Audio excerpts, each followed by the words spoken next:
Halo Sobat Dunia Seribu Besar, semoga Sobat selalu diberi kesehatan, panjang umur, dan rizki yang melimpah, amin.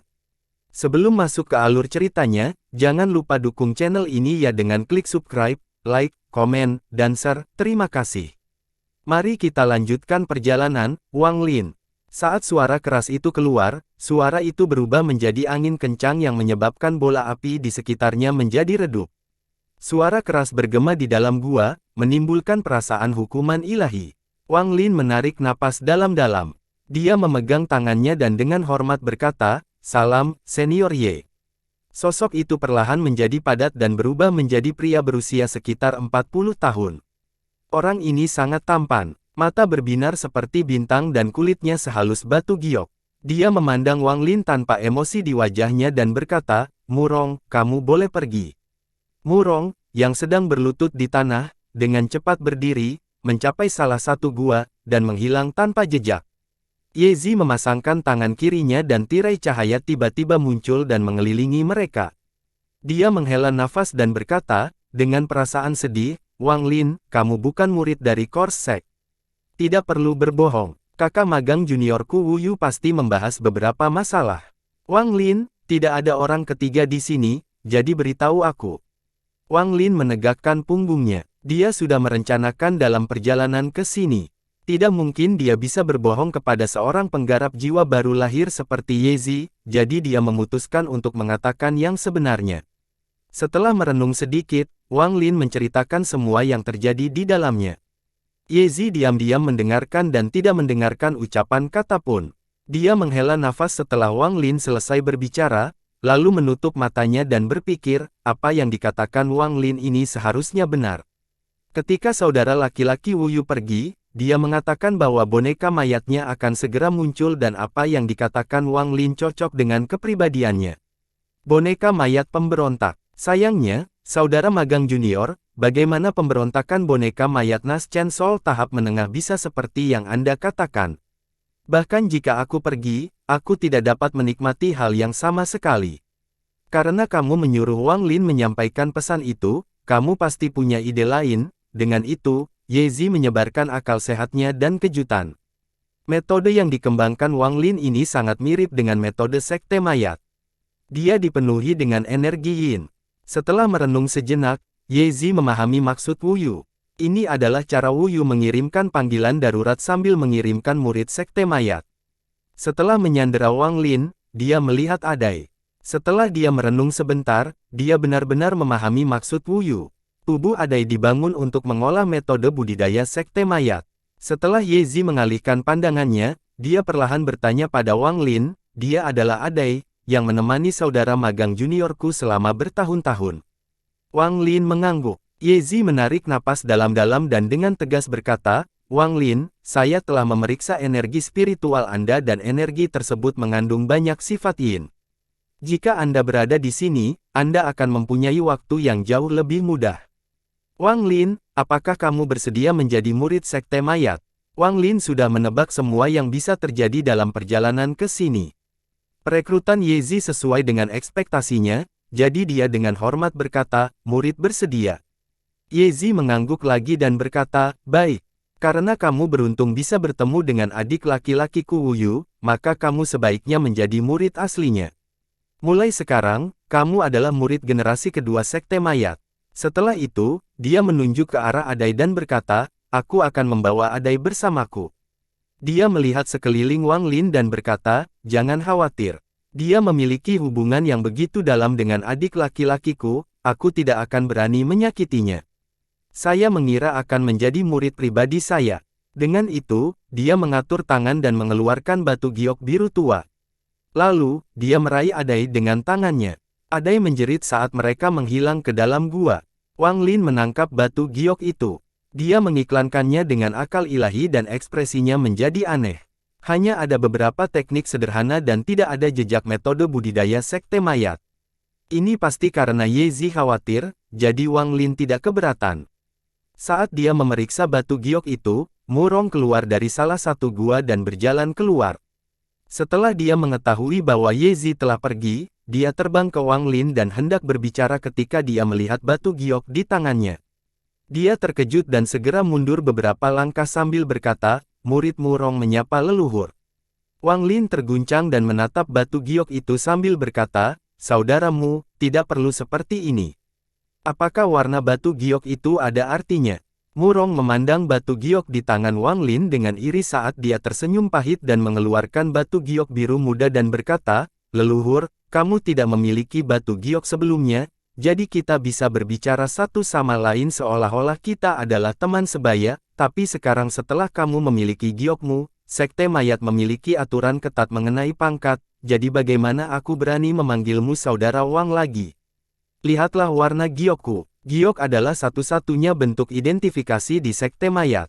Giok leluhur pertama berwarna hijau, giok leluhur berwarna biru tua, giok tetua berwarna biru muda, dan giok semua murid berwarna putih. Wang Lin menyimpan batu gioknya dan baru saja hendak berbicara ketika bola api di pilar tiba-tiba menyala beberapa kali, mengeluarkan asap hijau. Ekspresi Murong sedikit berubah. Tangannya membentuk segel dan dia berkata, kumpulkan. Asap hijau dengan cepat menuju ke arah Murong dan memasuki dahi. Murong menutup matanya. Tak lama kemudian, dia membukanya kembali dan berkata, leluhur pertama Yezi telah mengatur sebuah kamar untukmu. Aku akan segera mengantarmu ke sana. Wang Lin sangat terkejut dengan teknik Sekte Mayat. Sama seperti teknik yang tadi menggunakan asap untuk menyampaikan pesan. Dia mengusap dagunya dan mengangguk. Murong terbang menuju salah satu gua. Wang Lin melompat dan mengikuti di belakang. Keduanya bergerak cepat melewati gua saat Murong berbicara dengan Wang Lin tentang Sekte Mayat. Seiring dengan penjelasan pemuda tersebut, Wang Lin kini memiliki pemahaman tertentu tentang Sekte Mayat. Sekte Mayat adalah salah satu dari 4 sekte setan Zhao. Mereka memiliki lebih dari 1000 murid dan mereka semua tinggal di bawah tanah. Masing-masing memiliki ruang budidaya sendiri. Semua orang kecuali beberapa murid yang pergi keluar untuk membeli barang-barang sementara semua orang sedang berada di kamar mereka. Meskipun demikian, menyebut sekte iblis mereka tidaklah tepat jika dibandingkan dengan api iblis dari sekte Tiandao, yin jahat dari sekte Hehuan, dan aura pembunuh lembah Wu Feng. Meskipun sekte mayat memiliki boneka mayat, semua orang di sana sebenarnya hanyalah maniak budidaya. Setiap murid di sekitarnya seperti orang gila dan insentif adalah karena persyaratan kejam yang dimiliki Sekte Mayat. Jika seseorang tidak mencapai lapisan kondensasi Qi ke-10 dalam 10 tahun, tidak mencapai pembentukan fondasi dalam 30 tahun, atau tidak mencapai formasi inti dalam 100 tahun, mereka akan disempurnakan menjadi boneka mayat. Sistem kejam ini seperti cambuk yang menyebabkan semua murid sekte menjaga mayat dengan gila-gilaan. Setiap tahun ada beberapa orang yang dimurnikan menjadi boneka mayat, dan setiap kali, semua murid menyaksikan prosesnya. Demikian pula, setiap tahun, ada murid-murid yang diutus untuk mencari manusia yang cocok untuk menggantikan murid-murid yang hilang itu. Bukan karena para murid tidak ingin memberontak, tetapi semua murid yang diterima akan diambil sebagian kedamaiannya dan disegel ke dalam batu giok. Giok tersebut dibagi menjadi 4 peringkat. Giok hijau leluhur pertama dapat mengendalikan murid pun di sekte tersebut. Batu giok biru tua milik leluhur juga memiliki efek serupa, dan kemudian batu giok biru muda milik tetua. Di bawah kendali berlapis, tidak ada yang berani memberontak. Muronang Lin bahwa sekte mayat ini hanyalah cabang dari sekte mayat yang sebenarnya. Dia pernah melihat seorang utusan dari negara peringkat 5. Bahkan budak pembawa pesan itu setidaknya berada pada tingkat budidaya jiwa baru lahir. Semakin banyak Wang Lin mendengar, semakin terkejut dia. Dia bertanya-tanya mengapa ketika Yezi memberikan batu giok itu, Yezi tidak menyegel sebagian kerahasiaan di dalamnya. Pertanyaan yang sama datang dari tubuh Yezi setelah dia kembali ke guanya sendiri. Mengapa kamu tidak menyegel sebagian jiwanya ke dalam batu giok? Tanya suara serak yang terdengar seperti 2 lempengan besi yang saling bergesekan. Yezi menepukkan telapak tangannya ke dahi Adai dan menyegel akal sehatnya. Kemudian, dia berbalik dan duduk bersila di atas ranjang hitam. Dia menunjuk ke dahinya dan tubuhnya bergetar ketika sosok ilusi muncul di sampingnya. Angka ini sangat kabur. Seseorang tidak dapat melihat dengan jelas seperti apa rupanya. Dia melayang di sekitar Adai, mengamatinya, lalu mengulurkan tangannya ke arah kepala Adai. Yezi mengerutkan kening. Dia melambaikan tangan kanannya dan mengeluarkan seteguk api yin biru. Setelah api yin muncul, terbentuklah dinding yang menghalangi tangan sosok itu. Ye Zi dengan dingin berkata, "Luosa, orang ini adalah murid pribadi saudara magang juniorku. Kamu tidak bisa menyakitinya." Sosok itu tertawa. Dia melayang di udara dengan tangan memeluk bahunya sendiri dan berkata, dengan suara bernada tinggi, "Ye Zizai, kamu dan saudara magang juniormu hanyalah tungku bagi kami. Kakakmu pergi lebih awal, sebelum Tuan Zi terbangun, dan sekarang dia memanggilmu untuk meminta bantuan." Dia benar-benar melemparkan dirinya ke dalam jaring. "Ye Zizai, karena kamu sudah tahu lokasinya, mengapa kamu tidak membantu Tuan Zi melahap Wu Yu?" Wajah Ye Zizai muram. Dia menatap sosok itu dan mencibir. "Sebelum kamu benar-benar melahapku, jangan berpikir aku akan mendengarkan perintah apapun darimu. Adapun Lord Zi, saya tidak akan pergi membantunya atau saudara magang junior saya. Apakah dia bisa melahap adik magang juniorku, itu semua terserah dirinya sendiri." Sosok itu tertawa menyeramkan. Dia tampaknya tidak keberatan dan berkata, "Jika Anda tidak ingin pergi, saya tidak akan memaksa Anda, tetapi gelombang jenazah berikutnya telah disiapkan oleh negara peringkat 5. Kali ini ada 10 orang. Anda harus memilih tungku Anda dengan hati-hati. Ingat, Anda hanyalah murid luar dari Sekte Mayat. Juga, apa yang akan kamu lakukan dengan bocah nakal ini, Adai?" Ye Zizai merenung sejenak dan diam-diam menghela nafas. 400 tahun yang lalu, dia memasuki Sekte Mayat dan, berkat bakatnya, dia mampu mencapai tahap Nas Chen Sol dalam 400 tahun, tetapi pada saat itu, boneka mayatnya memperoleh kesadaran diri dan mulai melahap kesadarannya. Proses ini sangat lambat dan ini memungkinkan dia mengetahui beberapa rahasia Sekte Mayat. Sekte Mayat adalah sekte yang sangat besar. Berdasarkan pengetahuan Ye Zizai, Sekte Mayat utama berbasis di negara peringkat 5, dan cabang lainnya yang tersebar di seluruh planet. Semua cabang ini memiliki sistem yang sangat kaku untuk memaksa para muridnya berlatih gila-gilaan. Setelah Ye Zi mengetahui kebenarannya, dia merasa seperti mereka dibesarkan seperti binatang. Setelah hewan mencapai tahap formasi inti, diadakan upacara. Saat itulah jiwa dari negara peringkat 5 yang kehilangan tubuhnya akan ditempatkan ke dalam boneka mayat. Sederhananya, Sekte Mayat adalah penyedia badan terbesar untuk sekte dari negara peringkat 5. Harus dikatakan bahwa negara-negara peringkat 4 atau lebih tinggi mengobarkan sejumlah perang setiap tahunnya. Dalam pertempuran di medan pertempuran asing, cedera dan kematian tidak bisa dihindari. Semua pemenang di atas tahap baru lahir memiliki peluang untuk melarikan diri dengan jiwa baru lahir jika mereka berhati-hati. Saat itulah mayat masuk. Entah itu seseorang yang kehilangan tubuhnya atau bersiap untuk memiliki tubuh, semua transaksi yang berhubungan dengan mayat dilakukan di Sekte Mayat. Tubuh yang disediakan oleh bangku mayat semuanya memiliki bakat luar biasa dan telah dilatih dalam metode budidaya yang disediakan oleh bangku mayat sejak mereka masih muda. Setiap cabang dari Core Sect memberikan metode budidaya yang berbeda kepada murid-muridnya. Bangjo Mayat menjanjikan banyak sekte dari negara peringkat 4 atau 5, dan beberapa dari mereka menandatangani perjanjian eksklusif dengan bangkai mayat untuk mendapatkan jenazah lebih cepat. Salah satu bagian dari kesepakatan tersebut adalah bahwa sekte tersebut menyediakan metode budidaya dasar mereka, yang secara efektif menjadikan sebuah cabang sebagai peternakan pribadi sekte mereka. Bangjo Mayat Zhao berasal dari Sekte Setan di negara peringkat 5. Metode budidayanya disebut metode dunia bawah. Ye Zi menghela nafas. Bukannya dia tidak berpikir untuk memberontak, tapi semakin dia tahu, semakin dia mengerti betapa kecilnya dia jika dibandingkan. Dia tidak memenuhi syarat untuk menjadi pemberontak, dan begitu kepemilikan dimulai, hal itu tidak dapat dihentikan kecuali tingkat penandanya jauh melebihi tingkat budidaya jiwa dalam boneka mayat. Ada aturan lain di Sekte Mayat, jika seorang murid mencapai tahap jiwa baru lahir, meskipun tubuhnya dirasuki oleh orang lain, mereka diberi kesempatan untuk merasuki orang lain. Ye Zizai, misalnya, setelah dia benar-benar dilahap, jiwa akan ditempatkan di boneka mayat seseorang yang dia pilih. Dia kemudian akan merasuki orang itu melalui boneka mayatnya, sama seperti dia sedang dirasuki saat ini.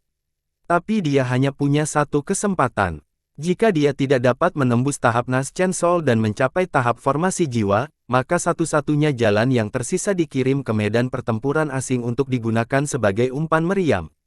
Begitu seseorang mencapai tahap formasi jiwa, mereka dipromosikan menjadi penatua di sebuah cabang di negara peringkat 4. Mereka kemudian memiliki waktu 1000 tahun untuk mencapai tahap transformasi jiwa. Kemungkinan kegagalannya sama. Ye Zizai dengan dingin menjawab pertanyaan Luo Sha. Adai bahkan belum berada pada tahap formasi inti, jadi apa inklusif dia kamu? Dia juga murid saudara magang juniorku, jadi selama aku masih ada, aku akan menjamin keselamatannya. Saat dia berbicara, dia merasakan tekanan dari sosok di udara, dia kemudian berkata, kata demi kata, saya tidak akan membiarkan siapapun menyakitinya. Siapapun, Luo Sha tertawa, matanya berbinar saat dia berkata, Ye Zizai, tubuh Adai sangat bagus. Dia akan menjadi kandidat yang baik untuk Anda miliki. Ye Zizai memanaskannya dengan dingin. Dia memang memikirkan gagasan ini. Saat pertama kali melihat Adai, dia memutuskan bahwa dia akan mempersiapkan tubuh Adai untuk dirinya sendiri. Sosok itu tersenyum tipis dan berkata, bocah Wang Lin itu memiliki metode pemanasan yang aneh. Dia memiliki petunjuk tentang metode budidaya dunia bawah yang sebenarnya tentang dirinya. Tidak peduli bagaimana dia merakitnya, dia akan menjadi tungku yang bagus. Ye Zizai, kamu masih belum menjawab pertanyaanku, kenapa kamu tidak menyegel sebagian jiwa lebih awal? Ye Zizai memejamkan mata dan berkata, Adai bukanlah satu-satunya pilihanku. Termasuk Wang Lin, saya punya beberapa kemungkinan kandidat. Selain itu, saya belum memutuskan siapa yang akan menjadi pembawa acara dan siapa yang akan menjadi boneka mayat. Saya tidak akan menyegel sebagian jiwa mereka sebelum mereka mencapai tahap formasi inti karena begitu saya menyegel sebagian jiwa mereka, mereka akan dicatat dalam sekte mayat. Jika mereka diambil oleh orang lain, maka saya akan melakukan semua pekerjaan ini dengan sia-sia. Ye Zizai tidak peduli jika Luo Sha mengetahuinya. Dia melakukan semua ini untuk menciptakan jalan bagi dirinya sendiri. Bisa dibilang, dialah yang mengakui kekalahan Luo Sha dan membiarkan Luo Sha merasuki tubuhnya. Dengan itu, dia membuka matanya dan menambahkan, pembersihan medan pertempuran asing akan segera dimulai. Saya yakin tokennya akan diumumkan dalam beberapa hari. Sosok itu menjilat bibirnya dan tertawa dengan suara serak. Kali ini, setelah utusan dari Serikat Budidayaan Pertempuran Asing, saya hanya perlu menyerap 3 napas energi spiritual untuk menyelesaikan kepemilikannya. Ye Zizai, menurut persetujuanku dengan Sekte Mayat, begitu aku merasukimu, aku akan menjaga kesadaranmu tetap utuh. Setelah Anda memutuskan seorang kandidat, saya akan membantu Anda sekali sebagai imbalan atas tubuh Anda dan meningkatkan kultivasi orang tersebut ke tahap formasi inti untuk memudahkan Anda memilikinya. Setelah Ye Zizai mengetahui rahasia Sekte Mayat, dia tahu bahwa hari ini akan tiba. Pembersihan medan pertempuran asing setiap 100 tahun adalah waktu di mana mayoritas orang menyelesaikan kepemilikannya. Ye Zizai diam-diam menghela nafas. Dia menutup matanya dan tidak lagi berbicara. Adapun Wang Lin, dia dengan cepat bergerak bersama Murong melewati gua. Wang Lin dapat dengan jelas merasakan bahwa mereka sedang bergerak lebih jauh ke bawah tanah. Semakin ayah mereka pergi, semakin jelas dia bisa merasakan energi yin yang datang dari bawah tanah. Setelah sekian lama, Murong berhenti di depan sebuah gua. Dia memandang Wang Lin dengan iri dan berkata, leluhur, ini adalah gua yang disiapkan untukmu oleh leluhur pertama. Ini adalah salah satu tempat budidaya terbaik di Sekte Mayat. Setelah beberapa percakapan dengan Wang Lin, dia memasuki ruangan. Gua itu hanya berukuran 1/5 dari gua tempat Murong berada. Ada lapisan es tebal di tanah yang memancarkan cahaya biru, membuat ruangan itu terlihat sangat aneh. Ada banyak lubang kecil di dinding. Sepotong energi yin keluar darinya. Selain itu, gua itu kosong. Wang Lin berjongkok dan menyentuh tanah. Tiba-tiba, energi yin memasuki tubuhnya, tetapi begitu masuk, energi itu berubah menjadi gas putih dan menghilang di dalam tubuhnya. Ekspresi Wang Lin berubah. Energi yin di tubuhnya telah jauh melampaui energi yin dari tanah. Wang Lin duduk di tanah. Tangannya membentuk segel sesuai dengan teknik yang terekam di dalam batu giok. Dia mengirimkan teknik itu sambil menyebarkan akal sehatnya. Dinding gua mulai bergerak aneh hingga semua lubang tertutup. Seluruh gua sekarang menjadi area tertutup. Wang Lin melihat sekeliling dan mulai merenung. Dia terpaksa bergabung dengan Sekte Mayat karena di masa kehancuran, jika dia tidak memasuki susunan transfer, dia akan terlibat dalam pertempuran antara boneka mayat dan Wu Yu. Dari kelihatannya sekarang, sepertinya Wu Yu tidak berbohong. Tempat ini sangat cocok untuk mengembangkan metode Underworld Ascension.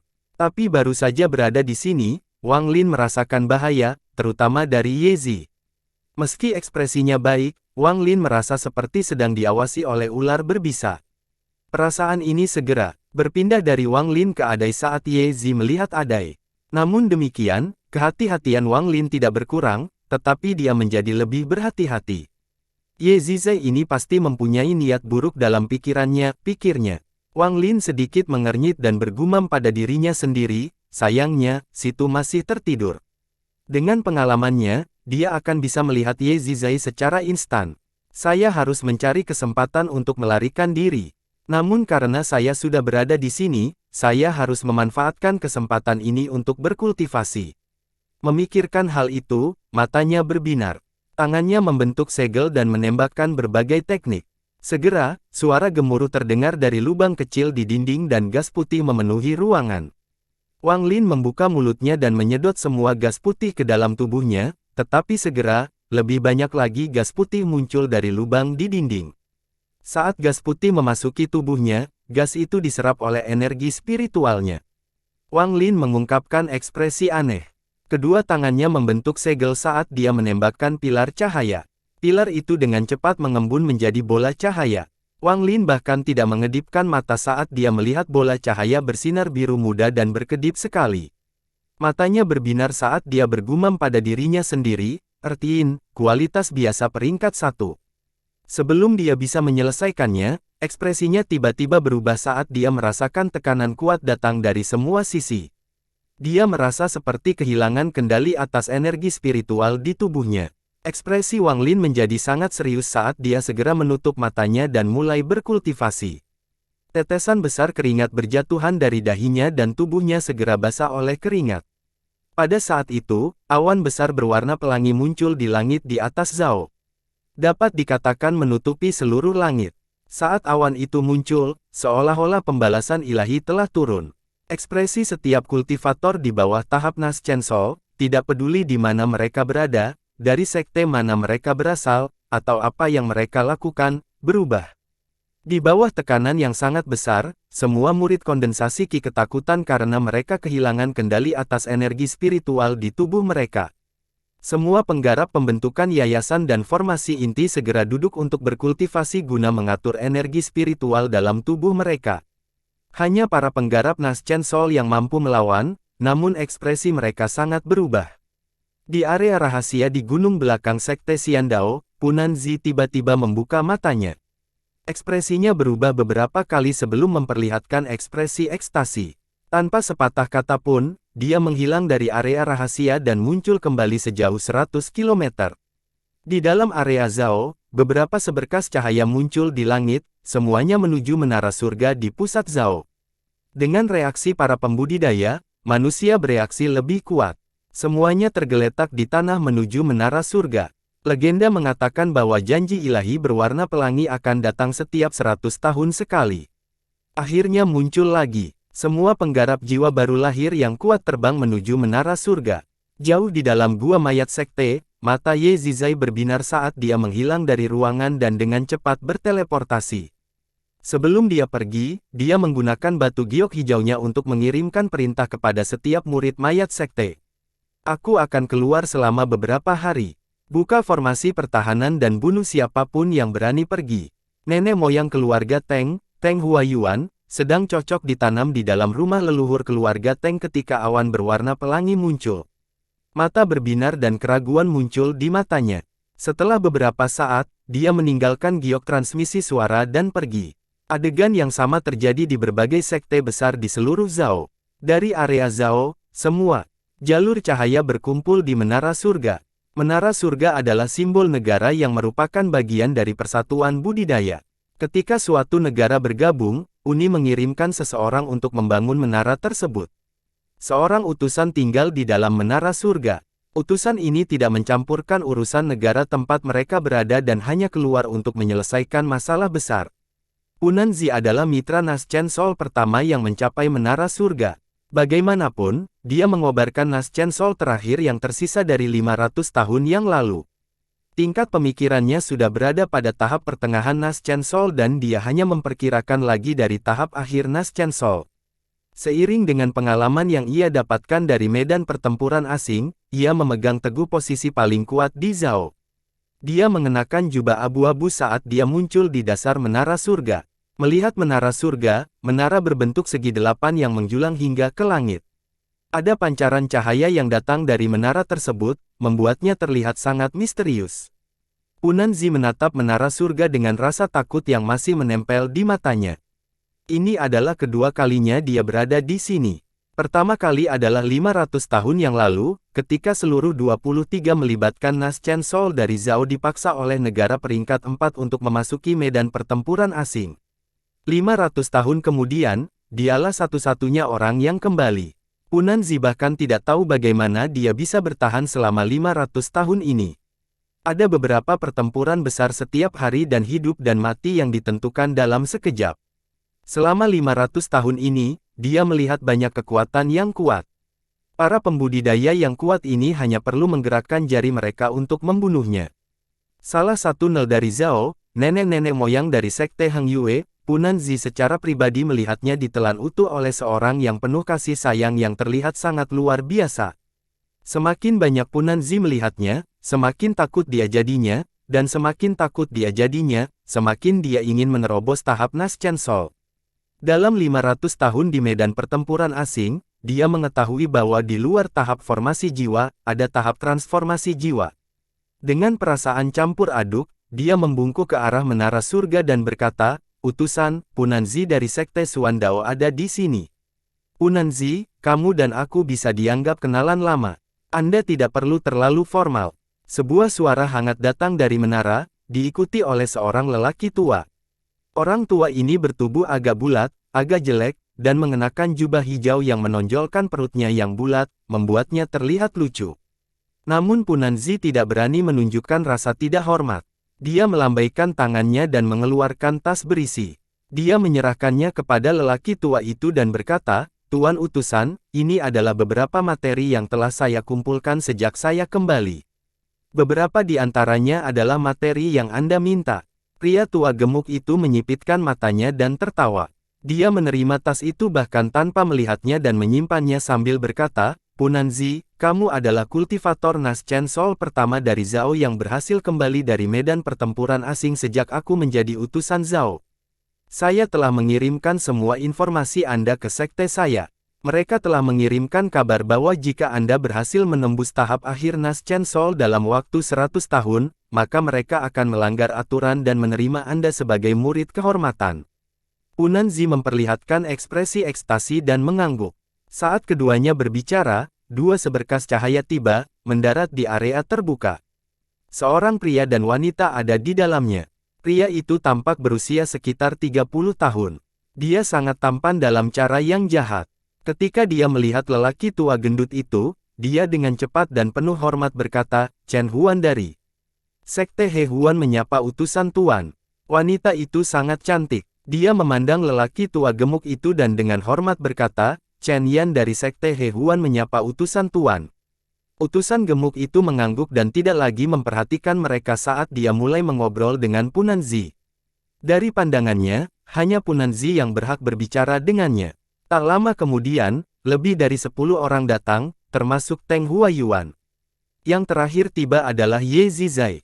Saat dia memasuki menara, pembawa pesan gemuk itu menghela napas pelan. Dia menatap Ye Zizai dan tersenyum tipis. Ketika semua penggarap Naschen Sol tiba, awan berwarna pelangi menjadi lebih padat di langit. Ekspresi utusan gendut itu menjadi serius ketika dia membentuk beberapa segel dan menembakkannya ke langit. Tak lama kemudian, awan mulai bergerak dan seberkas cahaya merah mendarat dari langit menuju menara surga. Segera, 6 warna pelangi lainnya juga mendarat di menara surga. Setelah menara surga menyerap 7 sinar cahaya, ia berguncang dan sebuah cincin cahaya berdiameter puluhan meter muncul dari puncak menara. Cincin cahaya melesat ke langit, membentuk lubang hitam. Cincin petir putih mengelilingi lubang hitam. Melihat ke atas, seseorang dapat melihat gelombang energi menyebar dengan pilar cahaya sebagai pusatnya. Awan meleleh seperti air panas yang dituangkan ke atas salju. Hembusan angin muncul dari pilar cahaya. Hembusan angin menerpa pakaian semua orang, menimbulkan suara letupan. Sebagian besar orang yang hadir adalah kultivator Naschen Sol tahap awal. Semuanya mundur beberapa langkah di bawah angin. Hanya 4 orang yang tahan terhadap angin dan tidak mundur. Keempat orang tersebut adalah Punanzi, Yezizai, seorang kultivator berambut putih dari Sekte Piao Miao, dan seorang lelaki tua kurus dari Sekte Tiandao. Ekspresi utusan gendut itu menjadi sangat serius. Dia terbang ke udara dan dengan hormat berteriak, moderator negara peringkat 3 Silinyi menyambut kedatangan utusan Serikat Budidaya. Sebuah kepala besar muncul dari lubang hitam dan dengan dingin memandang semua orang. Termasuk 4 orang yang tidak mundur, semua penggarap Naschen Sol di sini merasa seolah-olah Naschen Sol mereka akan runtuh di bawah tatapan itu. Mereka sama sekali tidak ragu bahwa jika orang di dalam lubang hitam itu menatap mereka lebih lama lagi, Naschen Sol mereka tidak akan mampu menahan tekanan dan meledak. Punanzi adalah orang pertama yang pulih. Wajahnya pucat. Dia mengenali sosok ini dengan sangat jelas. Itu adalah ahli keluarga iblis raksasa dari medan pertempuran asing. Keluarga penggarap ini dibudidayakan dengan melahap penggarap lainnya. Nenek moyang Sekte Hang Yue ditelan oleh anggota keluarga iblis raksasa bahkan sebelum mereka mengungkapkan wujud aslinya. Tatapan raksasa itu tertuju pada Linyi dan ekspresinya menjadi sedikit lebih lembut, namun dia dengan tidak sabar berkata, daerah terpencil ini hampir tidak memiliki energi spiritual sama sekali. Jika bukan karena perjanjian sialan itu, aku bisa menyedot seluruh energi spiritual dari sini dalam satu tarikan napas. Kalian semua, dengarkan baik-baik. Medan pertempuran asing akan terbuka dalam 5 bulan. Kalian dari Zhao bertanggung jawab atas area seluas 100.000 km persegi 58 derajat utara pintu masuk. Ada 7 token di sana. Aturan yang sama seperti biasanya, 4 di antaranya harus dipatahkan. Hanya paling banyak 3 sekte yang diizinkan masuk. Jika lebih dari 3 token tersisa setelah 5 bulan, negara Zhao akan kehilangan haknya untuk berpartisipasi. Dengan itu, raksasa itu membuka mulutnya dan 7 sinar cahaya terbang keluar, mendarat di tanah dan memperlihatkan 7 token. Setelah itu selesai, kepala raksasa itu masuk kembali ke dalam lubang hitam, tapi kepalanya tiba-tiba muncul kembali dan dia berteriak, jika kamu menemukan manik seperti ini di medan pertempuran asing, kamu harus segera menyerahkannya. Siapapun yang mengubahnya akan diberi hadiah harta sihir tingkat transformasi jiwa, sekte mereka akan diberi hadiah 10 zombie tahap formasi jiwa, dan negara mereka akan dinaikkan 1 peringkat. Tetapi jika ada yang berani merahasiakannya, seluruh negaranya akan musnah. Linyi, ini adalah pesan yang dikirim oleh petinggi Suzaku. Anda akan menerima pesannya dalam beberapa hari. Dengan itu, matanya bersinar dan awan di langit bergerak membentuk sebuah gambar. Gambar itu berupa manik dengan ukiran beberapa awan di atasnya. Jika Wang Lin ada di sini, dia akan segera menyadari bahwa itu adalah manik yang dia simpan di dekat dadanya. Dengan itu, raksasa itu bergumam beberapa kali dan kemudian sebuah tangan raksasa keluar dari lubang hitam dan meraih pilar cahaya di puncak menara surga. Dia mengocoknya beberapa kali dan berkata, Linyi, aku mengambil harta ajaib 7 warna ini. Saya tidak bisa datang ke sini begitu saja. Setelah gemuruh besar, pilar cahaya ditarik ke dalam lubang hitam dan menghilang bersamanya. Awan berwarna pelangi di langit tersebar dan tekanan besar yang menutupi Zhao menghilang. Wajah utusan gendut itu menjadi jelek. Dia mendengus dingin sambil melambaikan lengan bajunya dan memasuki menara. Dari menara terdengar suaranya yang suram. Aturan lama yang sama, pembudidaya formasi inti dan jiwa yang baru lahir tidak diizinkan untuk bergabung. Bawalah penggarap yayasan pendirian Anda. Mereka adalah kekuatan tempur utama Anda. Semuanya, kembali. Pertempuran akan dimulai dalam 3 hari. 7 sekte ortodoks dan setan mengambil token mereka. Mereka saling memandang dan pergi tanpa berkata apa-apa. Satu-satunya bagian yang menarik adalah para penggarap Naschen Sol dari 3 sekte ortodoks semuanya menuju ke arah yang sama. Orang tua kurus dari sekte Tiandao dengan kejam melihat ke arah 3 orang yang pergi dan berkata, rekan bermitra, bagaimana kalau kalian semua datang ke tempat saya sebentar? Sedangkan Wang Lin, setelah tekanannya hilang, ekspresi menjadi gelap. Ye Zizai telah pergi saat tekanan muncul. Pasti ada sesuatu yang terjadi di sini, pikirnya. Meskipun Ye Zizai telah lebih waspada saat ini. Setelah berasumsi, Wang Lin berpikir bahwa ini mungkin bukan kesempatan yang baik, jadi dia menyebarkan akal sehatnya. Tapi saat indera ketuhanannya menyentuh dinding, itu terhalang. Hanya lubang di dinding yang tidak menghalanginya. Tapi lubang itu berisi energi yin dan sangat dalam. Bahkan setelah Wang Lin masuk lebih dari 100 meter ke dalam lubang, dia masih belum menemukan sesuatu yang aneh. Namun, energi yin menjadi lebih kuat, sampai pada titik di mana kesadaran ilahinya tidak dapat ditahan lagi dan menunjukkan tanda-tanda kehancuran. Dia merenung sejenak. Dia tidak bertindak gegabah dan pertama-tama menarik akal sehatnya.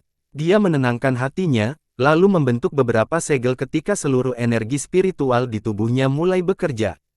Kemudian, lapisan cahaya biru muncul di tubuhnya. Setelah cahaya muncul, membentuk pusaran udara yang menyedot seluruh gas putih. Semua murid yang ada di dalam sekte mayat baru saja pulih dari tekanan. Mereka semua terkejut karena mereka dapat dengan jelas merasakan energi yin berkurang saat Wang Lin berada. Karena energi yin berasal dari tempat misterius jauh di bawah tanah, mereka semua sangat terkejut. Ketika Wang Lin melihat aliran energi yin yang tak ada habisnya datang, dia segera berhenti menyerapnya dan mulai mencerna energi yin di tubuhnya. Saat dia sedang berada di dekatnya, dia tiba-tiba merasakan area tempat dia memegang manik itu menjadi dingin. Dia segera mengeluarkan manik itu dan menemukan tetesan cairan yang tak terhitung banyaknya telah berkumpul di atasnya. Wang Lin langsung terkejut. Harus dikatakan bahwa satu-satunya kelemahan manik penentang surga adalah tidak ada energi spiritual di dalamnya, jadi dia harus meminum cairan roh untuk terus menjaga lingkungan di dalamnya. Namun efek air roh berkurang seiring penggunaan. Hanya air roh dari embun yang mempertahankan keefektifannya. Namun pengumpulan embun terlalu lambat. Itu sebabnya dia belum banyak berlatih di dalam manik setelah dia mulai mengolah metode kenaikan dunia bawah. Namun, dia masih mengumpulkan embun untuk digunakan sesekali. Sekarang entah kenapa, manik penentang surga tiba-tiba menghasilkan cairan sebanyak ini. Dia dapat dengan jelas merasakan bahwa cairan roh mengandung energi yin dan jumlah kekuatan spiritualnya tidak kalah dengan cairan roh yang terbuat dari embun. Wang Lin menarik napas dalam-dalam. Tanpa kata pun, dia mulai mengumpulkan cairan itu. Setelah dia selesai mengumpulkan semua cairan, matanya bersinar saat dia mulai mengolah energi yin lagi. Segera, gas putih muncul. Kali ini, dia menjaga kesadaran ilahinya pada manik batu dan memperhatikan bahwa beberapa gas putih memasuki manik batu, menyebabkan beberapa tetes cairan muncul di atasnya. Wang Lin mengungkapkan ekspresi gembira. Begitu saja, dia mengumpulkan labu berisi cairan roh. Labu itu telah berubah warna sepenuhnya. Sekarang warnanya biru tua yang memancarkan cahaya seperti hantu. Apalagi ketika Wang Lin menyentuhnya, dia merasa agak kedinginan. Jika orang lain menyentuhnya, kontak instan saja akan memungkinkan energi yin menyerang tubuh mereka dan membekukan darah, otot, dan tulang mereka. Dia dengan hati-hati menyimpan labu itu ke dalam tas pegangannya. Saat dia mengeluarkan labu lain, tiba-tiba dia mengeluarkannya pada manik batu. Awalnya hanya ada satu daun pada manik batu, namun kini ada daun kedua yang simetris dengan daun pertama. Mata Wang Lin berbinar. Menurut Situnan, manik-manik tersebut diperlukan untuk menyerap 5 unsur yaitu logam, kayu, udara, api, dan tanah.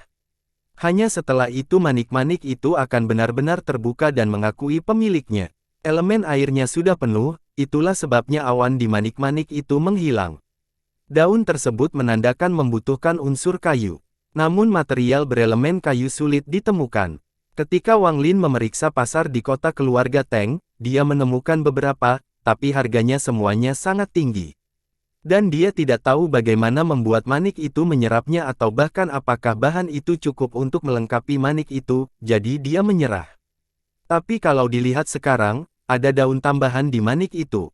Hal ini menyebabkan Wang Lin berpikir keras. Setelah hati-hati melihat manik itu untuk waktu yang lama, mata Wang Lin berbinar. Dia tidak lagi terburu-buru untuk pergi, setidaknya sampai manik itu selesai berevolusi atau sampai dia menemukan rahasia manik itu. Namun masih ada hal-hal yang perlu dilakukan. Wang Lin menyingkirkan manik batu itu dan tangannya membentuk segel yang menembakkan seberkas cahaya biru ke arah dinding. Saat cahaya biru menerpa tembok, tembok itu meleleh seolah-olah sebuah lubang terbuka di dalam gua. Wang Lin melewati lubang dan menempuh rute yang direncanakan semula. Terowongannya tidak panjang, jadi tidak butuh banyak waktu untuk mencapai gua lainnya. Saat dia keluar dari terowongan, dia tiba-tiba berhenti ketika dia melihat Murong duduk di sana, bersila. Murong menatap Wang Lin dan berkata, "Leluhur, silakan kembali." Nenek moyang pertama meninggalkan perintah yang menyatakan bahwa tidak seorang pun boleh meninggalkan gua pribadinya. "Yang mulia, tolong jangan capaiku." Menatap Wang Lin menyapu ruangan saat dia mengangguk dan mundur beberapa langkah. Dia berbalik dan kembali ke guanya sendiri. Ketika dia berpikir bahwa masalahnya telah berubah, Wang Lin memahami bahwa sekte-sekte organisasi mempunyai peraturan yang ketat, tetapi tidak peduli seberapa ketatnya peraturan tersebut, tidak perlu menempatkan ahli pendirian tingkat menengah di luar ruangan. Sebelumnya, ketika dia tiba, dia ingat dengan jelas bahwa orang di ruangan itu adalah murid kondensasi Qi lapisan ke-13. Memikirkan hal ini, Wang Lin pergi ke pintu keluar lain di dalam guanya menuju sendiri. Setelah beberapa saat, dia keluar dari terowongan gua yang lebih kecil. Tapi saat dia mengambil beberapa langkah, dia langsung berhenti. Di lantai gua duduk seorang pemuda berpakaian hitam. Dia dengan dingin menatap Wang Lin tanpa sepatah kata pun dan di belakangnya ada peti mati berwarna hijau. Pembudidaya yayasan pendirian tahap menengah lainnya, murid Wang Lin menyusut saat dia mundur dan pergi. Baru setelah dia melangkah terlalu jauh, kesadaran ilahi pemuda itu akhirnya berhenti mengunci dirinya. Maka, Wang Lin memeriksa 11 terowongan yang terhubung ke guanya. Selain dari 5 yang disegel, 6 lainnya semuanya memiliki penggarap yayasan pendirian yang menjaga gua, dan salah satu dari mereka bahkan memiliki penggarap yayasan pendirian tahap akhir. Wang Lin kembali ke guanya dengan berat hati. Dia duduk dan mulai merenung. Semua ini jelas bukan suatu kebetulan. Tidak sulit menebak bahwa ini diatur oleh Ye Zizai untuk mencegah Wang Lin pergi. Wang Lin mengerutkan kening. Dari 6 orang, selain satu penggarap yayasan pendirian tahap akhir, Wang Lin yakin bahwa dia bisa mengalahkan mereka bahkan jika mereka memiliki boneka mayat. Tapi ini hanyalah lapisan gua pertama. Dalam perjalanan ke sini, ada lebih dari 30 gua.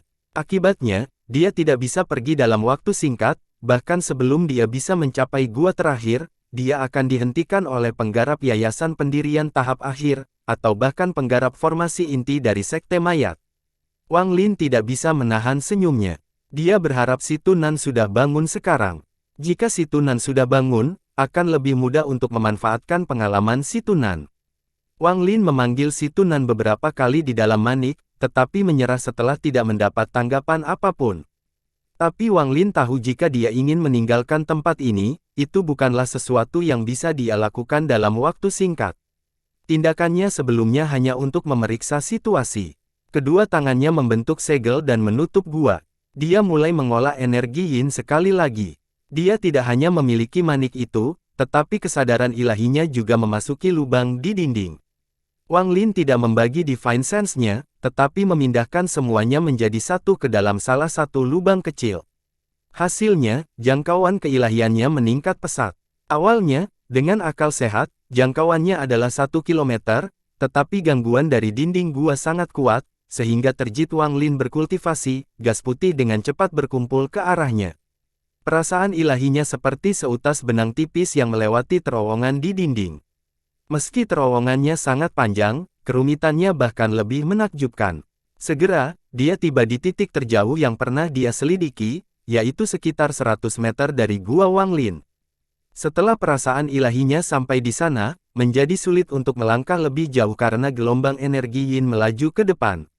Jika bukan karena Wang Lin sedang mengembangkan metode kenaikan dunia bawah, yang membuatnya sangat tahan terhadap energi yin, perasaan ilahinya akan runtuh di bawah satu gelombang energi yin ini. Namun demikian, kecepatan penyelidikannya telah melambat banyak. Setelah waktu yang tidak diketahui, perasaan ilahinya telah mencapai 300 meter ke dalam terowongan.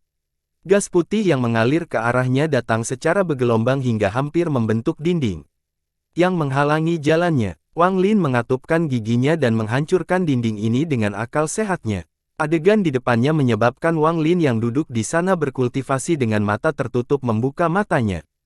Ini adalah gua yang sangat besar dengan lubang-lubang kecil yang tak terhitung banyaknya di dindingnya.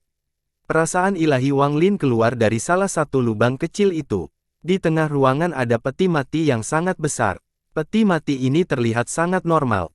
Faktanya, tidak ada dekorasi yang sama sekali, tapi gelombang energi yin yang kuat tersisa dari peti mati.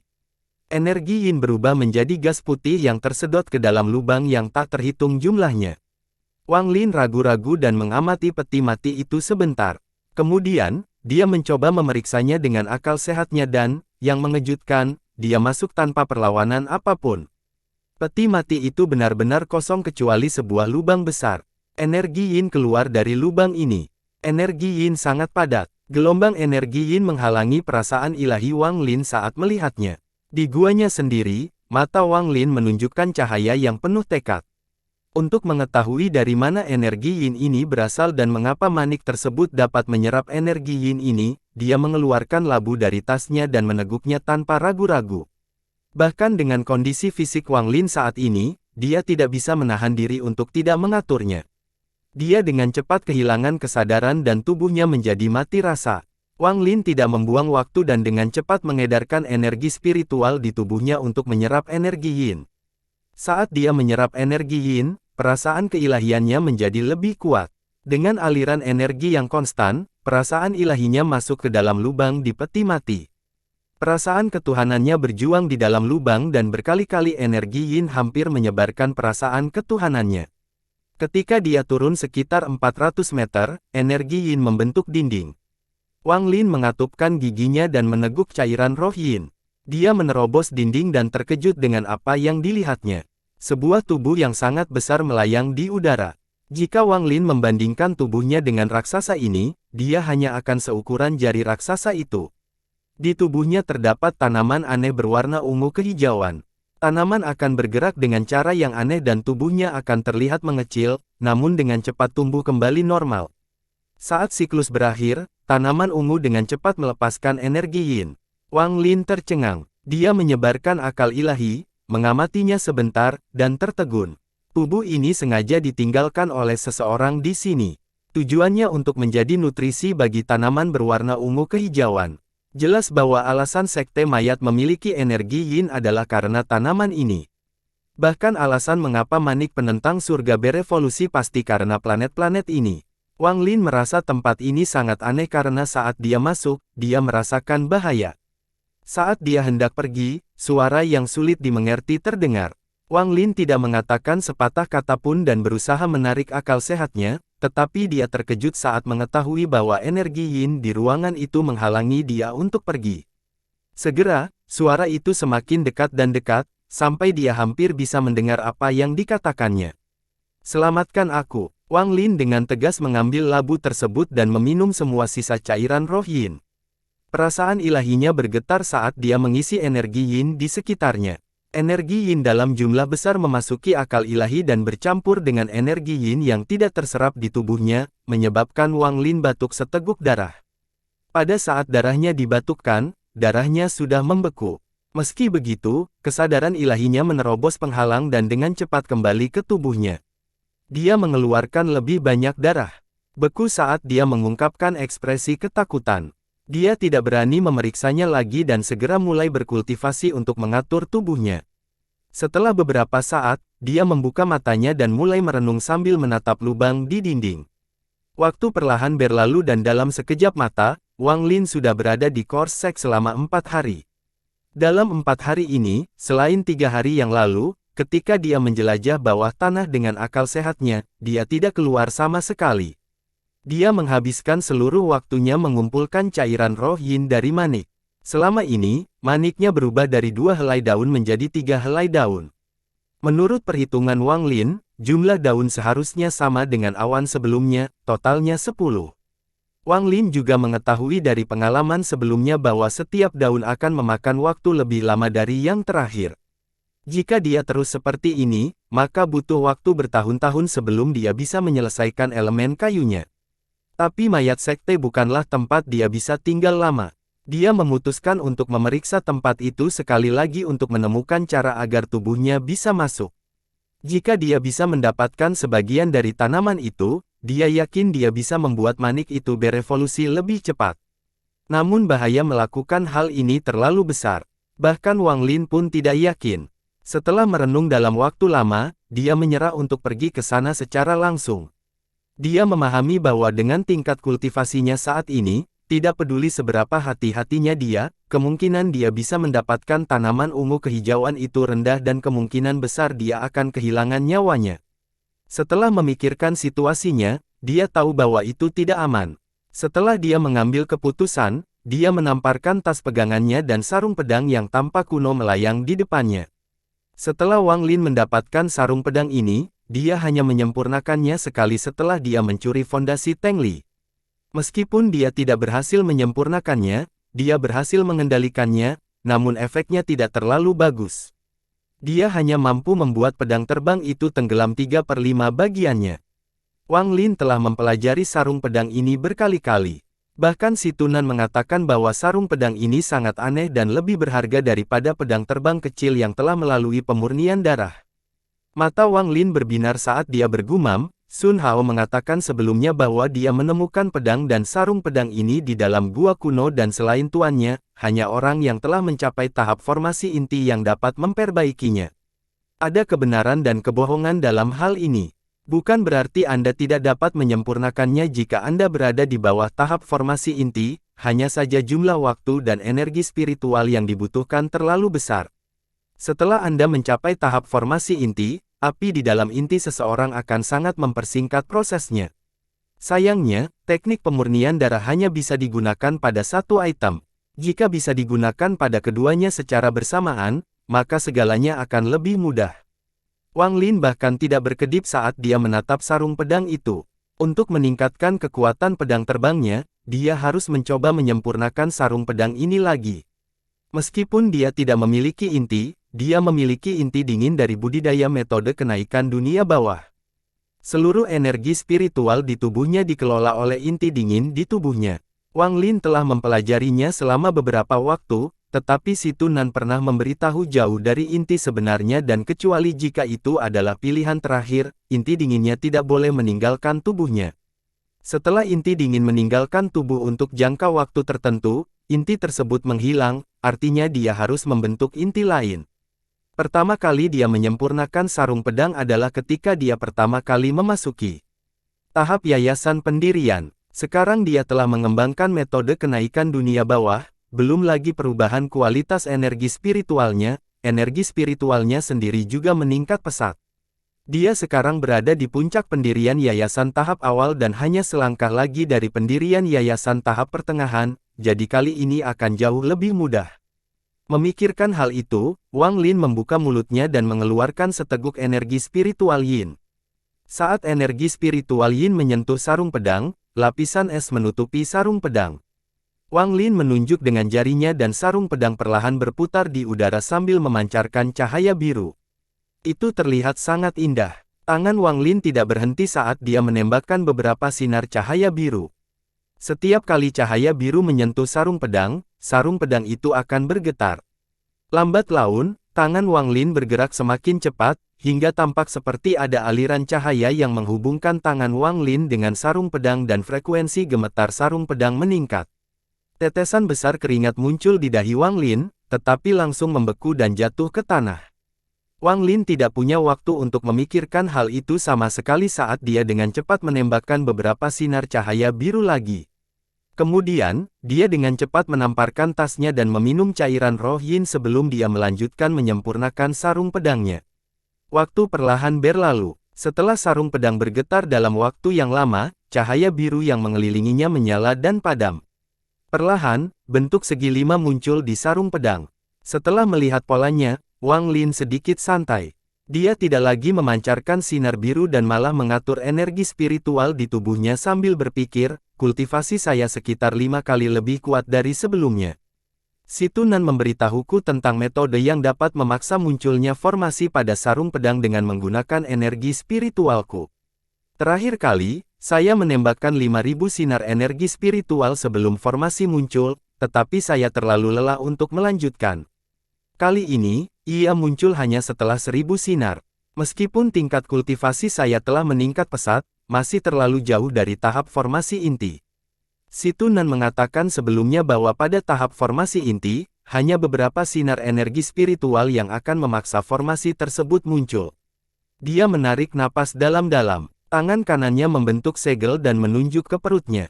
Perutnya menyusut kembali saat dia mengungkapkan ekspresi menyakitkan.